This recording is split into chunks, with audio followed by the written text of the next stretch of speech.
IELTS 5.5 dan 7 ga chiqish rejasini ChatGPT bilan birga tuzamiz. Demak, ChatGPT dan IELTS 5.5 dan 7 gacha bo'lgan harakatlar strategiyasini so'rashimiz uchun avvalo unga to'g'ri savol berishimiz kerak. To'g'ri savol uchun esa uni 4 ta bosqichi bor.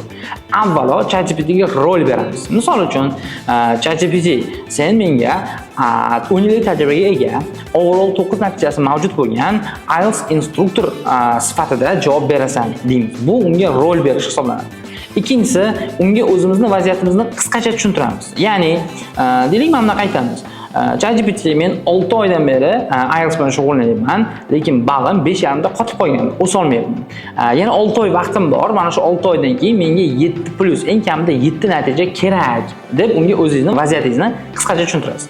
Uchinchisi, topshiriq berasiz. Ya'ni, demak, men 6 oy vaqtim bor, kuniga 3 soatdan shug'ullanaman. Mana shu vaqt uchun 7 ga chiqishim uchun har bir skill bo'yicha yo'l xaritasini, kunlik dars va mavzular rejasini tuzib ber deymiz. Bu uchinchisi, ya'ni topshiriq berish hisoblanadi.